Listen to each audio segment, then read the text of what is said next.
নীর ছোট ক্ষতি নেই, আকাশ তো বড়।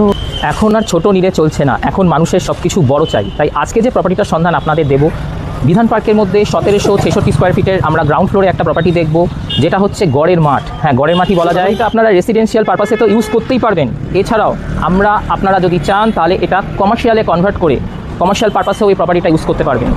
এই প্রপার্টিটাকে আপনারা কীভাবে কমার্শিয়াল পারপাসে ইউজ করবেন, যেমন মোর, স্পেন্সার্স, আপনা মার্ট, এই যে রিটেল ইউনিটগুলো আছে, এরকম আপনারা এখানে রিটেল ইউনিটও করতে পারেন। কারণ এটা একটা 1766 স্কোয়ার ফিটের একটা বড় প্রপার্টি, যেটা আপনাদের সাথে আমি এখন শেয়ার করে নিচ্ছি। মাত্র 4,500 টাকা স্কোয়ার ফিটে আপনারা এই প্রপার্টিটা কিন্তু অ্যাভেল করতে পারবেন। তাহলে দেরি করছেন কেন? আমাদের নিচে নাম্বার যাচ্ছে, আমাদের নাম্বারে যোগাযোগ করুন আর এই প্রপার্টিটা কিন্তু তাড়াতাড়ি বুক করে নিন। মাত্র 4,500 টাকা স্কোয়ার ফিটে 1766 স্কোয়ার ফিটের এই প্রপার্টিটা আপনারা কিন্তু ইজিলি লোনেবল প্রপার্টি। লোনের দায়িত্ব আমাদের উপর ছেড়ে দিন। আপনারা শুধুমাত্র ডিসিশন মেক করুন, যে আপনারা শুধু ডিসিশনটা নিন যে আমরা প্রপার্টিটা নেব, লোন আমরা করে দেবো, কমার্শিয়ালেও কনভার্ট আমরা করে দেবো।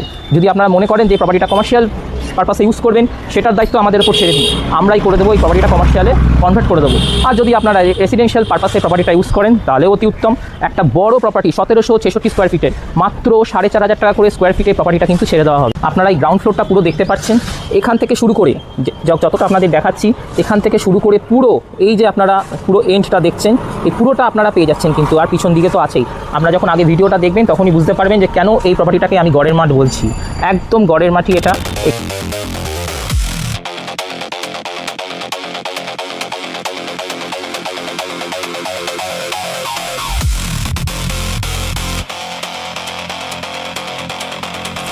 তো যেমনটা আপনাদেরকে দেখাচ্ছিলাম, এটা হচ্ছে প্রপার্টিটার মেন এন্ট্রেন্স দিয়ে ঢুকে আপনারা দেখতে পাবেন একটা লিভিং এরিয়াটা একটু চারিদিকটা ভালো করে ঘুরে দেখে নিন।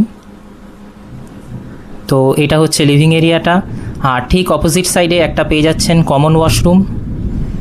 কমন ওয়াশরুমটায় বেসিন, কমোড সমস্ত ফিট করা আছে। আর মেন এন্ট্রেন্স দিয়ে ঢুকে লেফট হ্যান্ড সাইডে আপনারা পেয়ে যাবেন ফার্স্ট বেডরুম, এটাও একটা বেডরুম।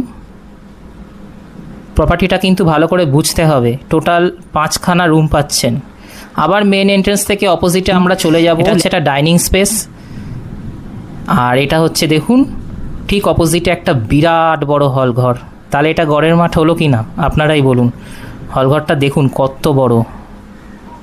আর ঠিক সামনে অর্থাৎ আরেকটা বেডরুমও পেয়ে যাচ্ছেন। আর এখান দিয়ে কিন্তু ফ্রন্টে আবার অ্যাক্সেস করা যায়, অর্থাৎ দুটো অ্যাক্সেস করার জায়গা আছে ফ্রন্টে, বুঝতে পারছেন? তো এই ছিল এই বেডরুম। এই হল ঘরের মতো একটা বিশাল বড় ঘর। আবার আমরা এটা থেকে বেরিয়ে যাব। দেখুন, এটা থেকে বেরিয়ে গিয়ে আপনারা দেখতে পাবেন ডাইনিং স্পেসটা